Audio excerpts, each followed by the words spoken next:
함께 묵상하실 하나님 말씀은 로마서 제2장 12절부터 16절입니다. 로마서 제2장 12절부터 16절 말씀입니다. 찾으셨으면 우리 한 목소리로 같이 읽겠습니다. 시작. 무릇 율법 없이 범죄한 자는 또한 율법 없이 망하고, 무릇 율법이 있고 범죄한 자는 율법으로 말미암아 심판을 받으리라. 하나님 앞에서는 율법을 듣는 자가 의인이 아니요 오직 율법을 행하는 자라야 의롭다 하심을 얻으리니, 율법 없는 이방인이 본성으로 율법의 일을 행할 때에는 이 사람은 율법이 없어도 자기가 자기에게 율법이 되었나니, 이런 이들은 그 양심이 증거가 되어 그 생각들을 서로 혹은 고발하여 혹은 변명하여 그 마음에 새긴 율법의 행위를 나타내느니라. 곧 나의 복음에 이른 바와 같이 하나님이 예수 그리스도로 말미암아 사람들의 은밀한 것을 심판하시는 그날이라. 아멘. 네, 우리 한번 기도하겠습니다. 아무쪼록 하나님 앞에 섰을 때에 부끄럽지 않기를, 두렵지 않기를, 쫓겨나 어두운 데서 통곡하지 않기를 간절히 바라는 마음으로 이 새벽에도 주님 전에 달려왔습니다. 오늘도 주 앞에 설 수 있는 말씀을 주시옵소서. 그리하여서 복음으로 살아내는 귀한 성도들의 자취가 이 상현동에, 아니 주의 사랑하는 백성들을 파송하시는 자리마다 나타날 수 있도록 하나님 역사하여 주시옵소서.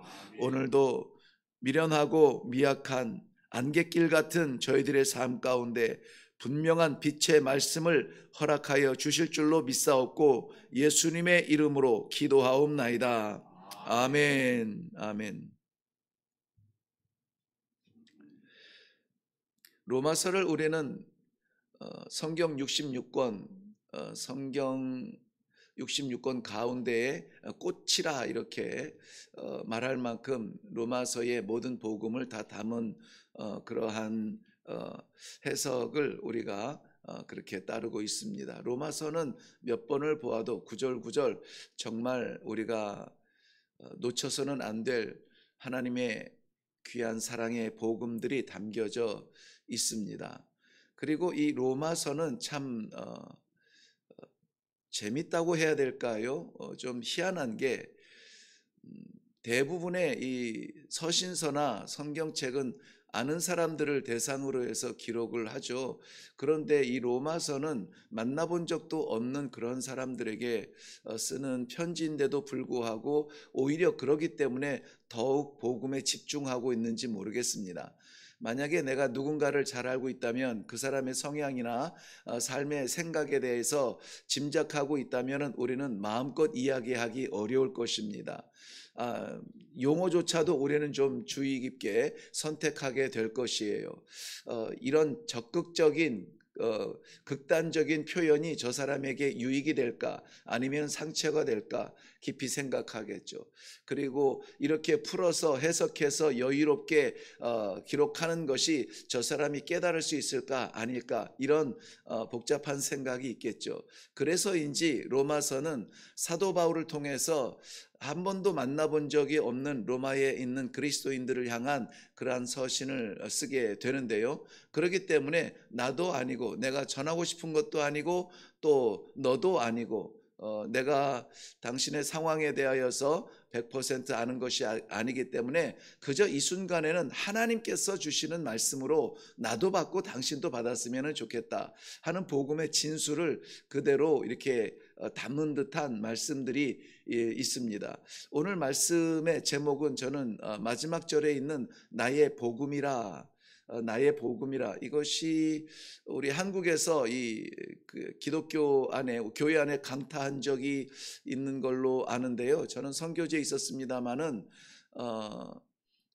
어떤 선교 단체에서 나의 복음이라고 하는 그러한 그 훈련 가운데에서 자신의 복음, 이 하나님의 말씀과 그 말씀이 내게 어떻게 영향력을 끼쳐서 내가 오늘 이런 존재로 살아가고 있는지에 대한 말씀의 영향력을 나의 복음이라 이렇게 고백하도록 나누는 그러한 훈련이 있는 단체가 한국의 교회들 초교파적으로 영향을 끼친 것을 제가 듣고 또 그러한 사람들을 본 적이 있습니다.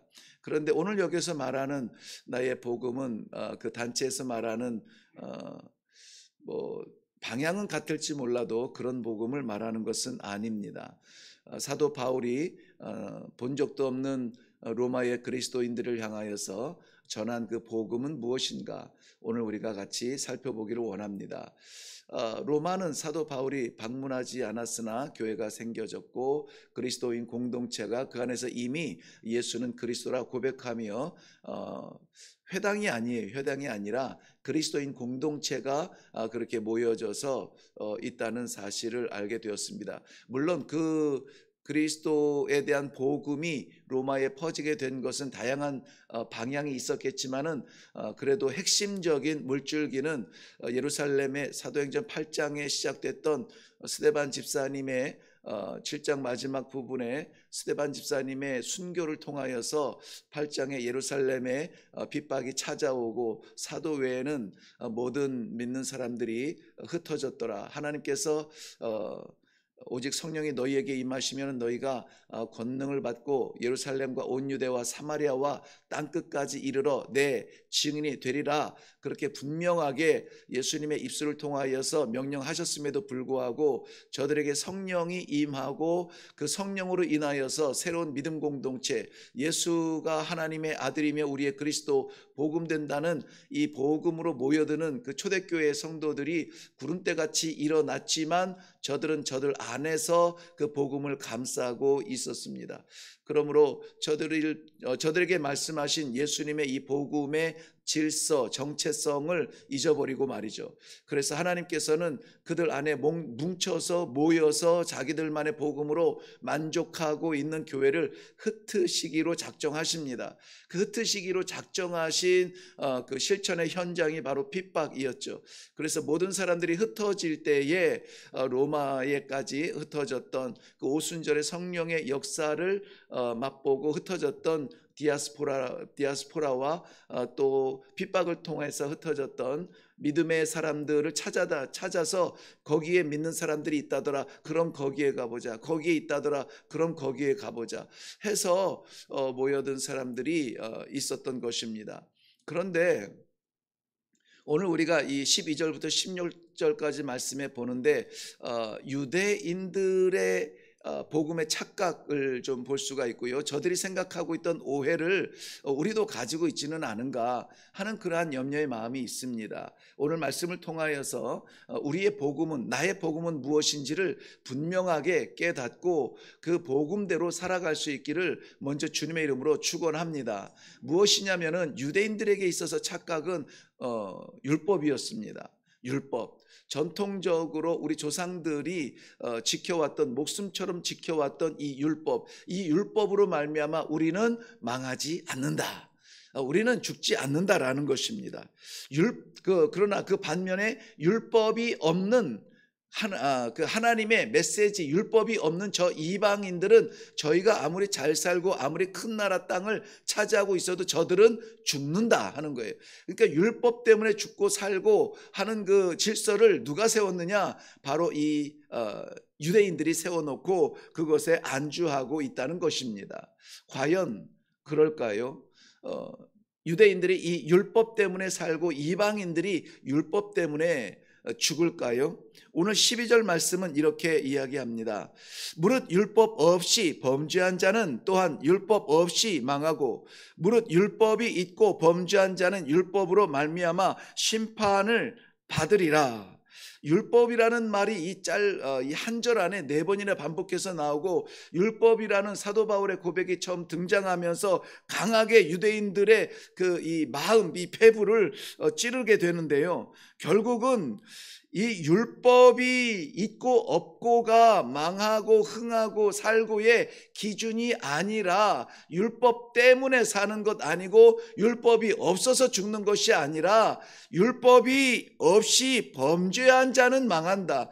율법이 있으나 범죄한 자는 심판을 받는다. 그러니까는 이 심판을 받고 망하는 그 기준이 무엇이냐면은 율법이 아니라, 그것을 어떻게 해요? 행하는 자와 행하지 않는 자, 즉 죄를 범하는 자와 의를 지키는 자, 그러니까 범죄한 것이 저들의 심판의 기준이 된다는 것입니다. 다시 말씀드리면은 이 율법이라고 하는 이 자체가 생명이고 민족이고, 이 자체가 구원인 유대인들의 그 믿음에 뭔가 오해가 있는 것은 무엇이냐면은 율법을 가지고 있다고 해서 사는 것은 아니라는 거예요. 유대인들이야말로 율법의 바다에서 살지 않습니까? 그야말로 저들은 율법 없이는 죽을 것 같은, 율법 때문에 산다라고 하는, 율법에 의한, 율법을 위한, 율법의 그러한 메시지 가운데 살아갑니다. 율법의 홍수 가운데 살아갑니다. 그런데도 이 유대인의 예수 그리스도를 죽인 것은 이방인이 아니라 바로 저 유대인이라고 하는 것입니다. 율법이 올무가 되어서 말이죠. 율법 때문에 하나님께서 주신 살아있는 말씀, 이 율법의 완성을 보지 못하고 저들은 심판을 받게 되는 것입니다. 그러므로 율법 때문에 살고 죽는 것이 아니라 바로 율법을 따르지 못하는, 완전하게 이루지 못하는 범죄 때문이라는 것이에요. 그렇다면 율법을 완전하게 이룰 수 있는 사람은 누굽니까? 아무도 없어요. 아무리 지킨다고 해도 보이지 않는 은밀한 속에서, 오늘 이 말씀에도 나옵니다마는 은밀한 가운데에서 그것까지 심판하시는 하나님 앞에 온전하게 설 수 있는 사람은 아무도 없다는 것입니다. 이 시대의 율법이라고 하면은 적용시킨다면 우리는 이 설교나 말씀이라고 우리가 받을 수가 있겠습니다. 우리가 말씀이 없어서, 설교가 없어서, 말씀을 깨닫지 못해서 망하고 심판을 당하느냐? 아니라는 것입니다. 우리는 말씀의 홍수 가운데 삽니다. 정말 원하기만 하면 하루 종일 그 100가지 1000가지의 말씀 속에서 우리는 그야말로 살아갈 수 있는 말씀 가운데 있어요. 그런데 그 말씀이 나를 살리느냐, 말씀이 나를 죽이느냐가 아니라는 거예요. 그 말씀대로 사느냐 하는 것이죠. 율법의 역할이 있습니다. 율법은 죄를 드러내고 죄를 알게 하는 그러한 몽학 선생이 될지언정, 우리 그 죄를 해결해 주는 사람은 아니에요. 죄를 해결해 주는 것은 아버지예요. 그 아버지라고요.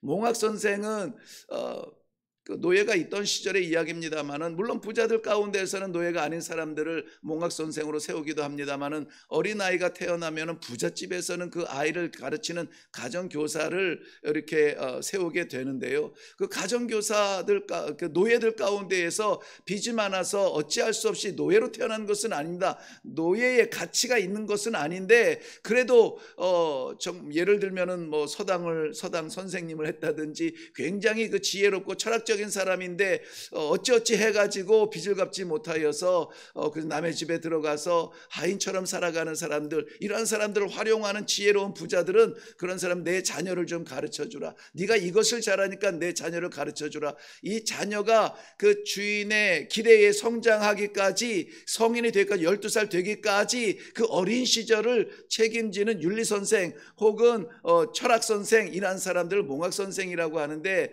이 사람들은 한계가 있다는 것입니다. 그 사람들이 이 아버지가 가지고 있는 그 부요함과 그 상속권을 주지는 못해요. 가르쳐 주기는 합니다. 당신은 이렇게 살아서는 안 됩니다. 당신은 이렇게 살아야 됩니다. 도련님, 이렇게 해야 돼요 라고 말을 할 수는 있지만은, 그것에 따르는 의의를 정해줄 수는 없다는 것입니다. 결국 그것을 주는 이는 그 아들의 아버지, 해주는 그 아버지가 할 수 있다는 것이에요. 이 율법은 바로 그런 역할을 합니다. 하나님에 대하여서 우리 인간의 연약함과 하나님의 영광에 대해서 가르쳐 주는 거예요. 너희는 하나님 앞에서 이렇게 해라, 이렇게 하지 말아라, 해야 된다, 하지 말아야 된다, 이렇게 가르쳐 줄 수는 있지만은 따르지 못하는 것을 해결해 주지는 못한다는 거예요. 그러므로 율법은 우리의 부족함을 깨닫게 할지언정 우리의 이 부족함을 해결해 주지는 못한다는 것입니다. 그래서 아주 좋은 선생이기는 하지만은 아버지 존재는 아니라는 거예요. 그것은 아버지만 하실 수 있는 거예요. 그래서 율법을 폐하러 온 것이 아니라 율법을 완성하러 오신 한 분이 계신데 그분이 바로 예수 그리스도라고 하는 것입니다. 바로 우리에게는 이 예수 그리스도가 생명이요 복음이 되어야 될 줄로 믿습니다. 오늘 13절 말씀에서도 하나님 앞에서는 율법을 듣는 자가 의인이 아니라고 분명히 말씀하고 있어요. 뿐만이 아니라 오직 율법을 행하는 자라야 의롭다 함을 얻으리라 말씀하고 있는 것이죠. 유대인들이야말로 말씀드린 대로 율법의 진심이었죠. 하나님의 메시지에 긴장하며 진심이었습니다. 그래서 길을 달려갈 때든지 머물 때든지 앉았을 때든지 누웠을 때든지 심지어는 팔목에 메고 미간에 붙이고 그 다음에 문설주 문 양쪽에 그것을 새겨놓고 그렇게 해서 지킬 만큼 율법 속에 말씀 속에 살았습니다. 그럼에도 불구하고 그것이 그들의 의가 되지 못한다는 말씀입니다. 신명기 6장 6절 이후에 7절까지 말씀은 오늘 내가 네게 명하는 이 말씀을 너는 마음에 새기고 네 자녀에게 부지런히 가르치며 집에 앉았을 때든지 길을 갈 때든지 누웠을 때든지 일어날 때든지 이 말씀을 강론할 것이며 8절 이후에 제가 말씀드린 대로 너는 또 그것을 내 손목에 매어 기호를 삼으며 내 미간에 붙여 표를 삼고 내 집 문설주와 바깥문에 기록할지니라. 온 사방간대 율법과 말씀으로 가득 찬 유대인의 삶입니다. 이 정도는 다 하시죠? 팔목에 다 메고 이마에 다 붙이고 가정에 문패 대신 하나님 말씀 붙이고 이 정도로 말씀의 진심인 것은 우리가 다 따라가고 있습니다. 그런데 듣는 자가 아니라 행하는 자라는 것입니다.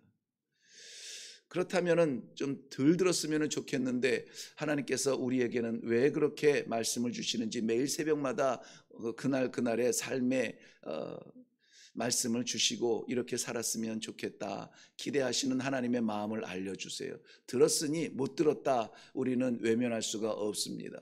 그렇다고 말씀의 이러한 자리를 우리가 떠난다고 한다면 말씀 없이 망하는 것이고 말씀을 듣는 것이 축복이라면 말씀 듣고 행하는 것이 복이라고 하는 것입니다.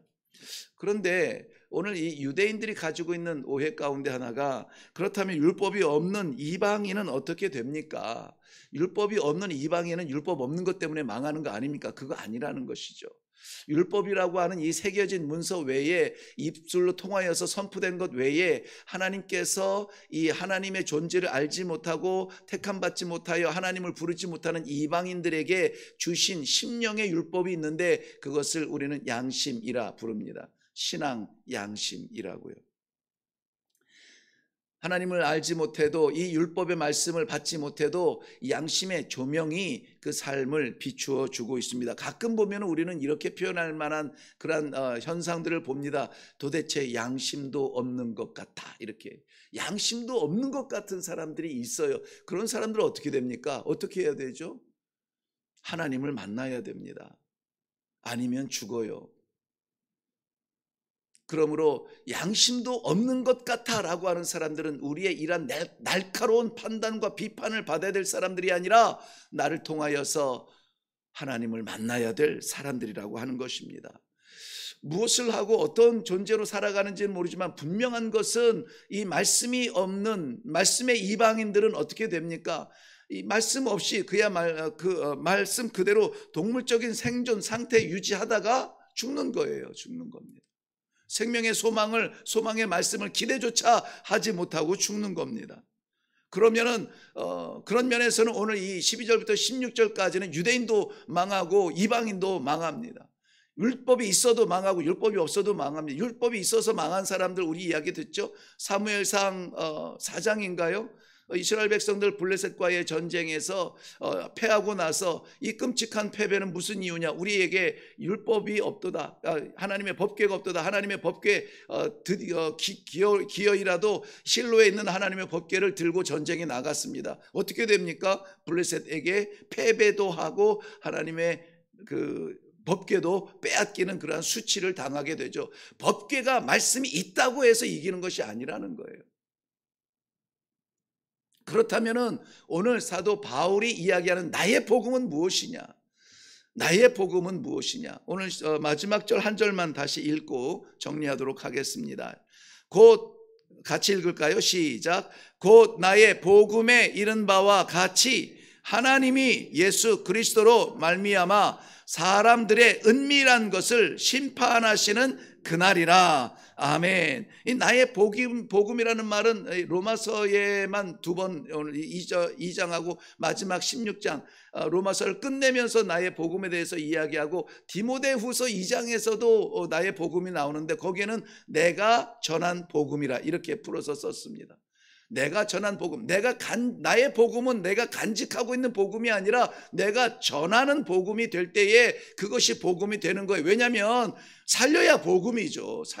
죽은 자에게 살려야 복음이고, 쓰러진 자를 일으켜야 복음이고, 치료해야 복음이고, 소망의 빛을 보여줘야 복음이죠.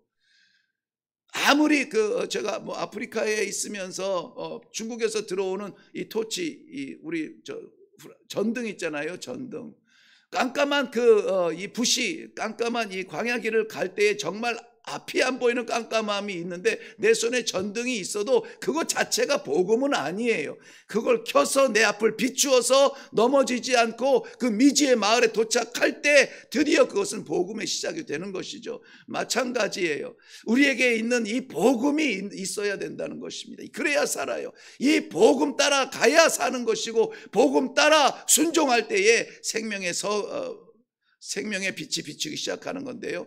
바울 사도에게 있어서 복음은 예수 그리스도라는 거예요. 예수 그리스도라는 것이죠. 왜냐하면 예수 그리스도 때문에 이 사도 바울이 살인자에서 복음을 전하는 자로 바뀌게 되잖아요. 예수 그리스도 때문에 그 길로 계속 달려갔더라면은 세상에서는 성공했겠죠. 이 유대인 가운데서는 높은 자리에 있었겠죠. 바리새파 가운데서는 유명한 사람이 됐겠죠. 그런데 어떻게 해요? 죽어요.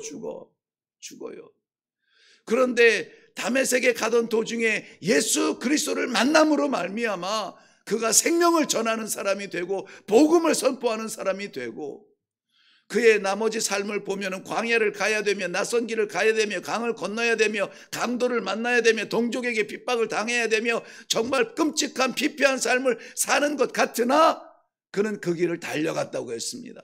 왜냐하면 이 길 끝에서 나를 기다리시는 예수 그리스도의 두 품에 안기며 나를 위하여 예비하신 승리자의 면류관을 향하여서 나는 오늘도 이 길을 달려가노라.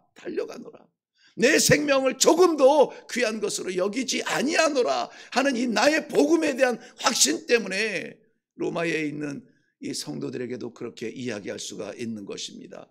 예수 그리스도, 주와 함께 가면 살고 주를 떠나면 죽는 것입니다. 나와 만난 적도 없는 로마의 그 시대를 다스리는 로마의 심장에 살아도 예수 없으면 죽는 거고 예수 있으면 사는 겁니다. 우리가 정말 율법 가운데 말씀 가운데 살겠다고 손에도 묻고 이마에 붙이고 문패에 붙이고 한다고 하는 그런 열정이 우리들에게 있어도 우리 안에 예수 그리스도 있어야 됩니다. 우리 가정에 예수 그리스도 있어야 되고 우리 자녀 손들에게 예수 그리스도 있어야 살아요. 유대인들이 가지고 있던 그 오해가 오늘 이 시대를 살아가는 우리들에게도 있지 않기를 바랍니다. 우리는 오해하지 아니하고 예수 그리스도 나의 생명 되신 그 이름 붙들고 마지막 심판대 앞에서 나를 영접하시는 주님을 만나는 놀라운 축복의 삶이 되기를 주님의 이름으로 축원합니다. 기도하겠습니다. 살아계신 아버지, 은혜를 감사합니다.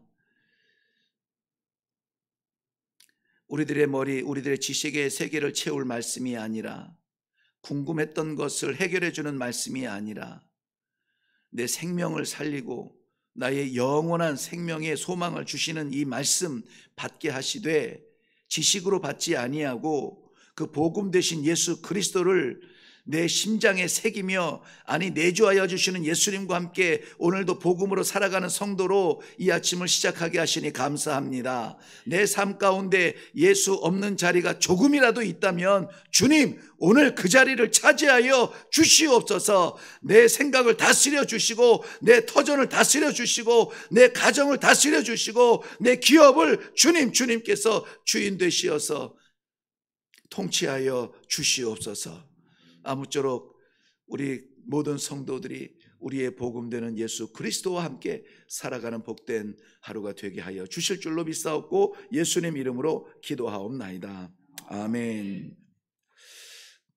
네, 오늘 주말의 시작이라 좀 말씀이 조금 길어졌습니다. 아무쪼록 이 주말에 할 일 많고 갈 곳 많지만 어디를 가든지 무엇을 하든지 나의 복음 예수 그리스도와 함께 동행하며 함께 나아가서 이 주말이 우리 평생에 맛보지 못한 정말 이 신앙의 승리를 맛보는 유혹을 이기고 시험을 깨트리고 우리의 부족함들이 다시 한번 새롭게 거듭나는 복음의 삶을 사는 축복이 있기를 축원합니다. 그것을 위해서 이 아침에 먼저 기도하시고 주님 나의 복음 되신 그 이름 함께 갈 수 있도록 나를 다스려 주시옵소서 기도해 주시고 주의를 위하여서 각자의 섬기는 교회를 위해서 기도하시고 또 일회교회에 10월 달에 있는 가족 캠프를 위해서 기도해 주시면 좋겠습니다. 우리 다 같이 기도하며 내려가겠습니다.